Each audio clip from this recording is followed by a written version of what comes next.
नमस्कार दोस्तों। स्वागत है आपका मेरे YouTube चैनल पे आज। तो पिछले कुछ वीडियोस में मेरे बहुत सी क्वेरीज़ आ रही थी कि सर आप ALP सिलेबस के बारे में वीडियो बनाइए और उसके एग्ज़ाम पैटर्न के बारे में वीडियो बनाइए। तो जिस नोटिफिकेशन और जिस वैकेंसी में मेरा सिलेक्शन हुआ था उसका जो एडवर्टीज़मेंट था मैं उसी से वीडियो बना रहा हूँ। ऑफिशियल एडवर्टीज़मेंट है उससे बना रहा हूँ, कुछ भी अपनी तरफ से नहीं बताया है। तो ये था वो जो 2018 में सबसे पहला नोटिफिकेशन आया था, एडवर्टीज़मेंट आया था ALP के लिए। तो इसमें चलते हैं। तो इसमें जो आज हम कवर करेंगे वो करेंगे आज तो हम एक तो एजुकेशनल क्वालिफ़िकेशन क्या रहती है ALP के लिए, और मोड ऑफ एग्ज़ाम क्या रहता है, और पैटर्न क्या होता है एग्ज़ाम का, और कौन कौन सी ब्रांचेस जो हैं वो एलिजिबल हैं इंजीनियरिंग की ALP के लिए, उसके बारे में बात करेंगे। यहाँ पे मैं सिलेबस नहीं बताऊँगा क्योंकि वरना वीडियो फिर बहुत ही लंबा हो जाएगा। तो चलते हैं। तो ये देखिए, ये जो एडवर्टीज़मेंट आया था ये आपका 3 फरवरी 2018 को आया था। तो ये कोई मैं आपको नया लेटेस्ट तो नहीं बता रहा हूँ, 2018 के एडवर्टीज़मेंट के बेस पे ही जो भी कुछ बता रहा हूँ। तो हो सकता है आने वाले समय में या जब भी नेक्स्ट टाइम पे वैकेंसी आती है तो शायद उस समय भी यही क्वालिफ़िकेशंस रहे। अगर कुछ चेंजेस होंगे तो उसके लिए मैं आपको वीडियो लेके आऊँगा और बताऊँगा। तो ये देखिए, सबसे पहले शॉर्ट में लिखा हुआ है स्टेजेस ऑफ एग्ज़ाम, एग्ज़ाम की क्या क्या स्टेजेस रहेंगी। तो इन्होंने बताया है कि दो स्टेज में एग्ज़ाम होगा, फर्स्ट स्टेज CBT और सेकंड स्टेज CBT। तो CBT का मतलब है यहाँ पे कंप्यूटर बेस्ड टेस्ट, यानी कि जो टेस्ट आपका लिया जाएगा वो कंप्यूटर पर लिया जाएगा, यानी कि ऑनलाइन एग्ज़ाम होगा। तो इसमें आपको दो स्टेज में एग्ज़ाम बताया है इन्होंने, एक फर्स्ट स्टेज CBT हुआ था और सेकंड स्टेज CBT हुआ था, common for ALP and technician.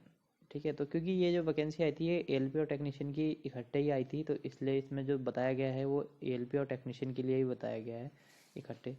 तो फिलहाल मैं ALP की बात करूँगा। तो इसमें पहले तो दो एग्ज़ाम थे, फर्स्ट स्टेज CBT और सेकंड स्टेज CBT, और उसके बाद एक कंप्यूटर बेस्ड एप्टीट्यूड टेस्ट इन्होंने इसको बोला था, जिसको हम साइको टेस्ट भी कहते हैं, एक वो हुआ था इन दोनों एग्ज़ाम के बाद।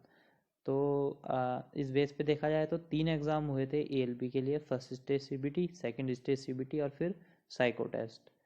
तो और थोड़ा डिटेल में आगे बात करेंगे। फर्स्ट स्टेज CBT में तो एक ही एग्ज़ाम था, मतलब एक ही पेपर था, एक ही दिन हो गया था, एक ही शिफ्ट में। मतलब वैसे तो 3 शिफ्ट हुई थी पर एक बंदे के लिए एक शिफ्ट में।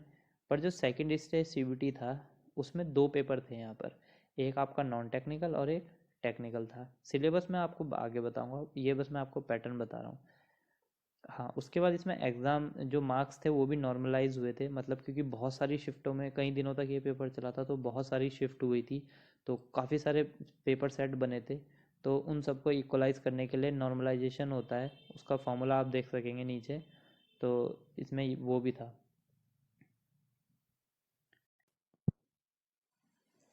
तो आइए देखते हैं ALP के लिए जो भी मिनिमम एजुकेशनल क्वालिफ़िकेशन थी वो क्या थी 2018 के जो एडवर्टीज़मेंट था उसमें। तो इसमें जो इन्होंने मेडिकल स्टैंडर्ड मांगा था वो A1 मांगा था। ठीक है, मेडिकल स्टैंडर्ड की बात हम आगे किसी और वीडियो में करेंगे, वो काफ़ी डिटेल्ड टॉपिक है इस खासकर इस पोस्ट के लिए, असिस्टेंट लोको पायलट यानी कि ALP की पोस्ट के लिए। तो मिनिमम एजुकेशनल क्वालिफ़िकेशन देखते हैं सबसे पहले।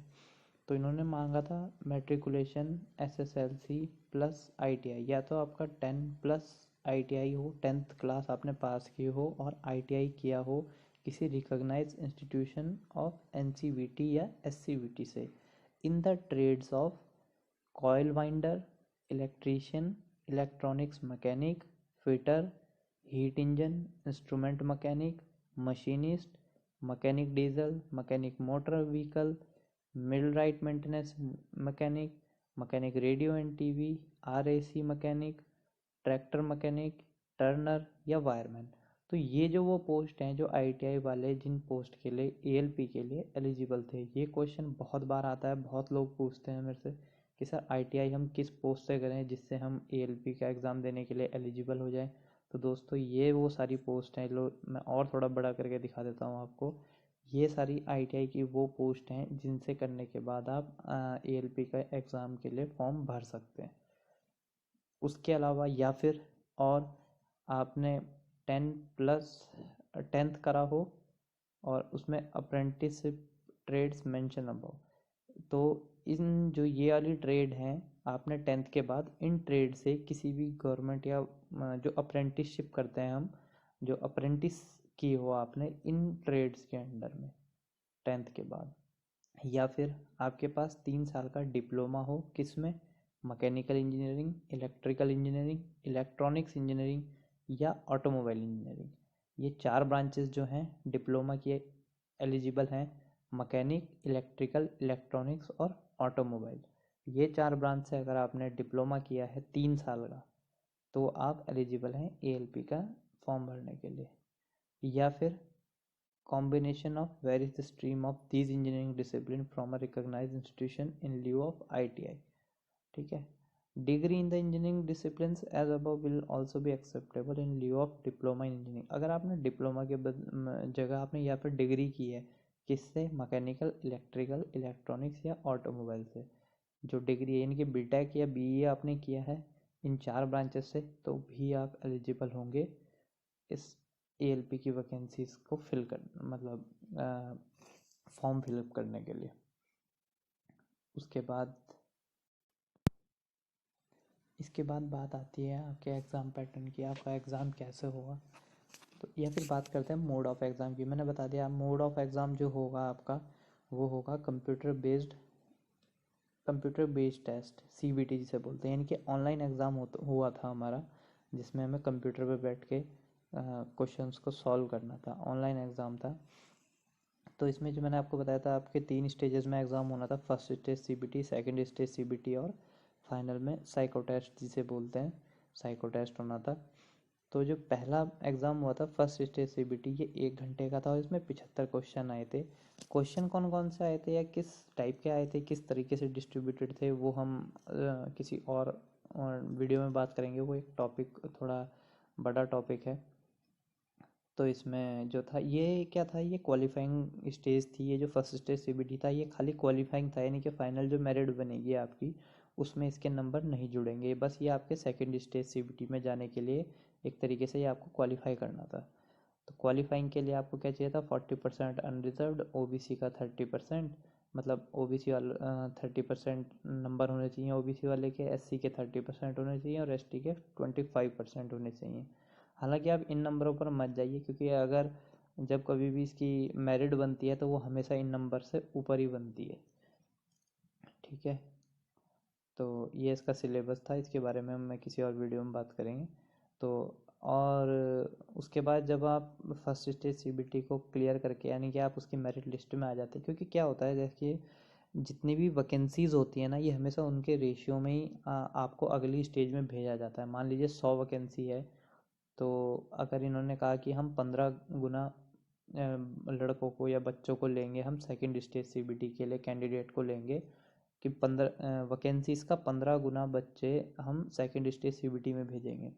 तो आप ये मान लीजिए 1500 बच्चों का ही सिलेक्शन होगा सेकंड स्टेज सीबीटी के लिए, तो वहाँ पर मेरिट लिस्ट बनती है। तो शायद आप समझ गए होंगे।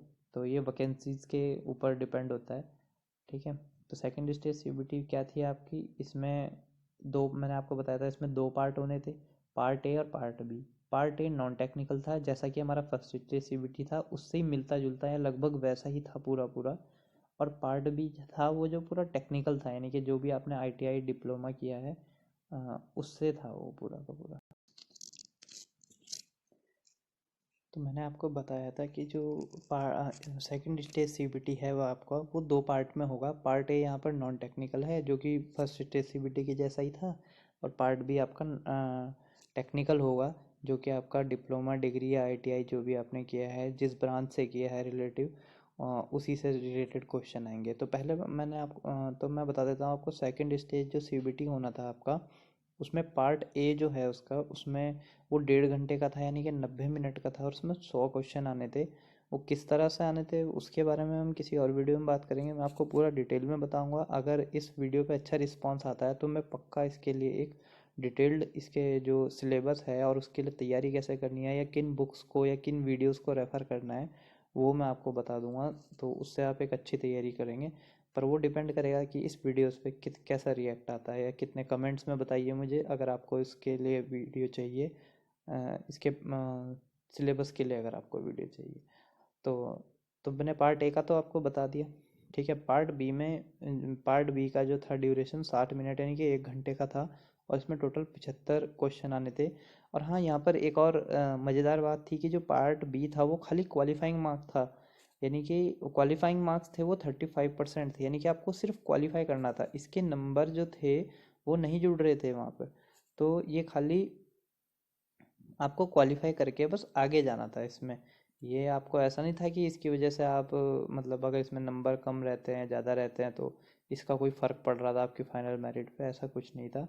ठीक है, तो जो पार्ट बी था सेकंड स्टेज सीबीटी का, वो टेक्निकल जो पार्ट था उसका वो कैसे डिवाइड किया था इन्होंने, वो भी बहुत कॉम्प्लिकेटेड था। आप इस तरीके से देखिए, मान लीजिए आपने ये जो आपको पहला कॉलम दिख रहा है यहाँ पर, मान लीजिए ये वो है जिसमें आपने डिप्लोमा डिग्री किया है, मैकेनिकल, इलेक्ट्रिकल, इलेक्ट्रॉनिक्स या ऑटोमोबाइल। और फिर आपके पार्ट बी में क्वेश्चन किस ब्रांच से पूछे जाएंगे, आईटीआई की, क्योंकि ये जो क्वेश्चन आए थे पार्ट बी में ये एक आईटीआई लेवल के थे, ये कोई आपके डिग्री या डिप्लोमा लेवल के क्वेश्चन नहीं थे। पर वो इन्होंने बताया था प्रॉपर कि आपको किस मतलब, क्योंकि आपको पता है डिप्लोमा या डिग्री में जो ब्रांचेस होती हैं वो बहुत ही कंस्ट्रेंट होती है, बहुत छोटी होती है, मतलब कम ब्रांचेस। पर आईटीआई में वो बहुत ही फैली हुई होती है, बहुत ज़्यादा होती है। यानी कि मैकेनिकल की देखिए तो जैसे डिप्लोमा या डिग्री में तो आपको एक मैकेनिकल नाम बोल देगा, पर अगर आप उसमें आईटीआई में जाएंगे तो आपको बहुत सारी ब्रांचेस मिल जाएंगी। तो इसी तरीके से इसने बताया था कि अगर आपने मैकेनिकल चूज़ किया है डिप्लोमा डिग्री में तो आपको आईटीआई के किस तरीके के क्वेश्चन पूछे जाएंगे आईटीआई से, और अगर आपने इलेक्ट्रॉनिक्स या इलेक्ट्रिकल चूज़ किया है तो आपको किस तरीके से क्वेश्चन पूछे जाएंगे। तो यहाँ पर उस तरीके की फिर आपको बुक खरीदनी पड़ी थी हमें, यहाँ से देख के कि भाई हमें ये सारे पढ़ने पड़ेंगे। तो इस हिसाब से हमें, जैसे मैंने मैकेनिकल इंजीनियरिंग में डिप्लोमा या डिग्री किया था तो मैं यहाँ से फिर मैंने देखा था कि फिटर मैकेनिक, तो ये इनमें से कोई एक ब्रांच हमें चूज़ करनी थी फॉर्म भरते समय। जब आप एग्जामिनेशन फॉर्म भरेंगे तब आपको इनमें से कोई एक एक ट्रेड चूज़ करनी थी ये आईटीआई की। तो इसमें जब मैंने की थी वो मैकेनिक डीजल थी। ठीक है, और लड़कों ने भी की थी, किसी ने आरएसी कर ली थी। हालांकि उन्हें बाद में जाके इसका बहुत बाद में जब एग्ज़ाम आ गया था सेकंड वाला तब जाके उन्हें पता चला था कि इस ट्रेड से क्वेश्चन पूछे जाएंगे। तो किसी ने हीट इंजन और किसी ने उस समय अनजाने में आरएसी भी भर दी थी और फिर उन्हें आरएसी की बुक ही नहीं मिली, क्योंकि सबसे ज़्यादा जो बुक मिल रही थी मार्केट में अवेलेबल थी वो मैकेनिक डीजल की थी और हीट इंजन की। इन दोनों का बहुत ज़्यादा सिलेबस सेम था। आरएसी वाले बेचारे बहुत लड़के पछताए, उनको बुक ही नहीं मिली थी कि हम क्या पढ़ें उस समय पे। तो इसलिए बहुत ही सोच समझ के इसे चूज़ करना जब नेक्स्ट टाइम पे वैकेंसी आएगी, या आप मुझे कमेंट करके या मैसेज करके बताना, तो मैं आपको इसके लिए एक वीडियो निकालूंगा। तो उसके बाद जो हमारा सेकंड स्टेज सीबीटी हो गया, तो उसके बाद हमारा एक और जिसने यहाँ से क्वालिफाई करके मेरिट में आगे गए वो जो बच्चे, तो उनको फिर आगे जाके एक एग्ज़ाम देना पड़ा। वो था computer based aptitude test, CBAT बोल रहे थे आरआरबी वाले इसको। तो इसे नॉर्मली आप कहेंगे तो ये एक साइको टेस्ट था। ठीक है, ये साइको टेस्ट बहुत ही कॉम्प्लिकेटेड है, इसके ऊपर एक स्पेशल वीडियो बन सकती है, ये इतना कॉम्प्लिकेटेड था।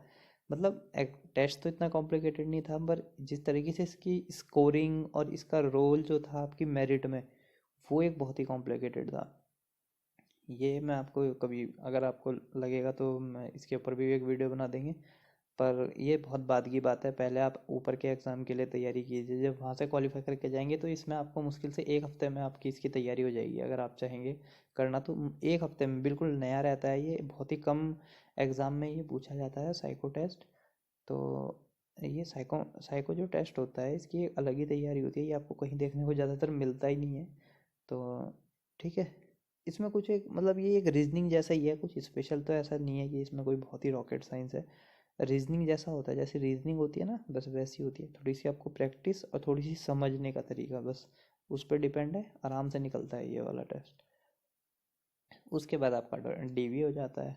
ठीक है, ये तो खैर कोई पार्ट नहीं है। ठीक है, ठीक है दोस्तों, तो जितने भी हमारे टॉपिक थे वो सभी कवर हो गए हैं इस वीडियो में अभी तक। कि आपका एग्ज़ाम पैटर्न मैंने बता दिया है। जाहिर सी बात है कि इसमें 3 स्टेजेस में एग्ज़ाम होगा। First stage CBT, second stage CBT और कंप्यूटर बेस्ड एप्टीट्यूड टेस्ट यानी कि साइको टेस्ट जिसे बोलते हैं। और उसके बाद मोड हमने बता दिया, कंप्यूटर ऑनलाइन टेस्ट होगा, कंप्यूटर बेस्ड CBT टेस्ट जिसे बोलते हैं, कंप्यूटर बेस्ड टेस्ट होगा यानी कि कंप्यूटर पे आपका टेस्ट होगा। ठीक है, सारी एलिजिबल ब्रांचेस मैंने बता दी, और एजुकेशनल क्वालिफिकेशन क्या है आपकी, डिग्री, डिप्लोमा या ITI, और किस आपके क्वालिफिकेशन की कौन सी ब्रांच एलिजिबल है वो भी बता दिया। डिप्लोमा डिग्री की तो आपकी 4 ब्रांचेस हैं, मैकेनिकल, इलेक्ट्रिकल, इलेक्ट्रॉनिक्स और एक ऑटोमोबाइल। और बाकी मैंने आपकी ITI की जो ट्रेड अभी मैंने आपको जूम करके दिखाई थी वो भी है। वो बहुत मेन है क्योंकि बहुत से लड़कों को कन्फ्यूज़न रहता है, बहुत से दोस्तों को कन्फ्यूज़न रहता है कि किस ट्रेड से हम ITI करें कि हमारा ALP के लिए हम जा सकें। तो दोस्तों कोई इतना कठिन तो एग्ज़ाम नहीं होता है, पर इतना आसान भी नहीं है क्योंकि कंपटीशन बहुत ज़्यादा है। हमारे साथ जो BTech वाले लड़के आए हैं वो काफ़ी हायर क्वालिफिकेशन वाले रहते हैं, NIT IIT से आते हैं लड़के यहाँ पर। अब कंपटीशन काफ़ी बढ़ गया है तो आपको तैयारी भी थोड़ा उसी हिसाब से करनी होगी। अगर आपको तैयारी करनी है तो आप नीचे वीडियो में कमेंट करके बताइए, तो मैं उसके लिए और आपके पैटर्न के मतलब जो सिलेबस मैंने बोला था और एक आपका साइको टेस्ट, इनके लिए मैं वीडियोस बना दूँगा अगर आपको चाहिए। ठीक है, कोई बड़ी बात नहीं है, ये बहुत ही आसानी से एग्ज़ाम क्लियर होता है। 4 से 5 महीने की तैयारी से भी कम टाइम में अगर आप अच्छे से तैयारी करते हैं मन लगा के तो 3 से 4 महीने की तैयारी में एग्ज़ाम क्लियर हो जाएगा। मेरे पास अपने टाइम के पेपर भी पड़े हैं, मैं उनकी भी वीडियोस डाल दूँगा। अगर इसके लिए तैयारी के लिए वीडियोस बनाते हैं, प्रॉपर एक सीरीज़ बनाएंगे अगर अच्छा रिस्पॉन्स आता है वीडियोस पे। ठीक है, ओके सर, थैंक यू।